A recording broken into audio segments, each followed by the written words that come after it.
Sai gold తాకట్టులో ఉన్న బంగారాన్ని విడిపించి మిగిలిన డబ్బును మీకే తిరిగివ్వబడును. 9505551885. Hi, welcome to Kiran TV. Kiran TV ప్రజాయాత్ర ప్రారంభించి దాదాపుగా 45 రోజులైంది. మరి కొన్ని రోజుల్లో, కొన్ని గంటల్లో మనకు పోలింగ్ జరగబోతోంది.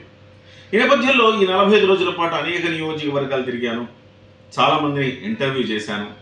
కొంతమందిని ఇంటర్వ్యూ చేయగలిగాను, మరి కొంతమంది అవకాశం ఇవ్వలేకపోయారు. చాలా తిరిగాను. నెల్లిమర్ల, పిఠాపురము, కాకినాడ రూరల్, తర్వాత తిరుపతి, రైల్వే కోడూరు, నిడదవోలు, ఉంగుటూరు, పోలవరము, తాడేపల్లిగూడెము, ఏలూరు, తర్వాత భీమవరము, నరసాపురం, ఇట్లా చాలా చోట్ల తిరిగాను. అయితే పూర్తిగా తిరగలేకపోయాను, ఎందుకంటే నాకంత సమయం, నాకంత అవకాశం దక్కలేదు. దొరికినంత వరకు నేను తిరగగలిగాను, అవకాశం ఉన్నంత వరకు. అలాగే చాలామందిని కూడా ఇంటర్వ్యూ చేయగలిగాను. అయితే ఈ క్రమంలో కొంతమంది ఇంటర్వ్యూలు ఇవ్వలేకపోయారు బిజీ షెడ్యూల్ కారణంగా. అయితే మన అంతిమ లక్ష్యం పవన్ కళ్యాణ్ గారిని ఇంటర్వ్యూ చేయటం.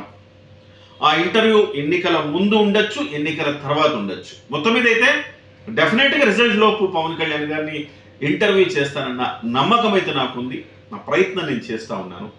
బహుశా పవన్ కళ్యాణ్ గారు చాలా బిజీగా ఉన్నారు కాబట్టి ఎన్నికల ముందు పెద్ద శాటిలైట్ ఛానల్సే ప్రయత్నం చేస్తుంటే మనం చిన్న బుల్లి యూట్యూబ్ ఛానల్. సో ఒకవేళ పవన్ కళ్యాణ్ గారు ఆయనకి ఇవ్వగలిగేంత అవకాశం ఆయనకుంటే మనం చేద్దాం, లేదంటే ఎన్నికల తర్వాతనే చేద్దాం. అయితే నేను ఈ ఇంటర్వ్యూని భిన్నంగా చేయాలనుకుంటున్నా. ఇప్పటి వరకు ఎవరిని ఇంటర్వ్యూ చేసినా నా ప్రశ్నలే నేను వేశాను, నేనే దాని మీద వర్క్ చేసుకొని నేనే ప్రశ్నలు వేసేవాడిని. అయితే ఇవాళ జనసేన అభిమానులకు అవకాశాన్ని ఇవ్వాలని నేను అనుకుంటున్నా. జనసేన అభిమానులుగా ఈ ఛానల్ మీరందరూ ఫాలో అవుతున్నారు కాబట్టి జనసేన అధినేతను మనం ఎలాంటి ప్రశ్నలు వేస్తే బాగుంటుంది, కింద కామెంట్ సెక్షన్లో మీరంతా కూడా మీ ప్రశ్నలు అక్కడ పొందుపరచండి, కామెంట్ చేయండి. మీ ప్రశ్నలను కామెంట్ రూపంలో చేయండి. ఖచ్చితంగా నేను మీ ప్రశ్నల్లో కాస్త అంటే వడపోసి అన్ని ప్రశ్నలు నేను అడగలేను, అంత సమయం కూడా ఉండదు కాబట్టి వడపోసి కొన్ని ప్రశ్నలు తీసుకొని ఆయన్ని అడిగే ప్రయత్నం అయితే చేస్తా. సో ప్రశ్న మీది, సమాధానం పవన్ కళ్యాణ్ గారిది.